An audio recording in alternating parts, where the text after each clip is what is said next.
जो पिछले 2 जजेस की बेंच थी, जो जस्टिस पारदीवाला की जो बेंच थी, उसके अंदर जो 3 जजेस की बेंच है उसने काफी संशोधन किए हैं। सबसे अहम बात यहां पर यह बोली है कि जितने भी स्ट्रे डॉग्स हैं उनको बकायदा सड़कों से उठाया जाए, उसके बाद उनका प्रॉपर वैक्सीनेशन किया जाए, उनका ट्रीटमेंट किया जाए और उसके बाद जहां से उनको पकड़ा गया था वापस उनको छोड़ा जाए। और इसमें जो गंभीर रूप से बीमार हैं या जिनको रेबीज है उनको वापस उस जगह पर नहीं छोड़ा जाएगा, यह सुप्रीम कोर्ट की 3 जजेस की बेंच ने कहा है। इसके अलावा पैन इंडिया, क्योंकि पहले ये आदेश जो है वो दिल्ली एनसीआर को लेकर था, लेकिन अब जो आदेश आया है वो पैन इंडिया यानी कि जितने भी पशुपालन विभाग है उनके सचिव से बकायदा एक इसके ऊपर नीति बनाने के लिए कहा गया है और उस पर सुझाव जो है वो सुप्रीम कोर्ट ने मांगे हैं। इसके अलावा जितने भी हाईकोर्ट, जो देश भर की जो हाईकोर्ट है वहां पर जो स्ट्रे डॉग्स को लेकर मैटर चल रहे थे उनको भी सुप्रीम कोर्ट में इकट्ठा करके ट्रांसफर करने के आदेश दिए गए हैं। तो पिछला जो आदेश था मीनाक्षी, वो 2 जजेस की जो बेंच थी उसका जो आदेश था उसमें यह था कि स्ट्रे डॉग्स को वापस सड़कों पर नहीं छोड़ा जाएगा, लेकिन जो 3 जजेस की बेंच है उन्होंने कहा है कि जब तक जो डॉग्स हैं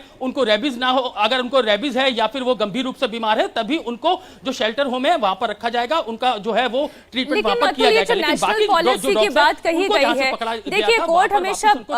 अपने ऑर्डर में, देखिए वो उनका काम है फैसला देने का, फैसला वो देते हैं। लेकिन सबसे बड़ी समस्या तो ये है कि ये जो एंटी रेबीज वैक्सीनेशन होना या फिर उन लोगों के लिए एक शेल्टर होम बनाना, ये कोई नई बात तो है नहीं। पहले से ही शेल्टर होम की बातें कही जाती रही हैं, लेकिन कितने शेल्टर होम है दिल्ली में या नोएडा में, कितने शेल्टर होम है? पूरे देश की अगर हम बात कर लें, बहुत सारे ऐसे चैलेंजेस हैं जिसकी वजह से सोसाइटी को गुजरना पड़ता है। उसके लिए क्या तैयारी की जा सकती है और इसमें जो बाकी राज्यों के भी हाई कोर्ट्स को इन्वॉल्व किया गया है उसके पीछे मंशा क्या रही है?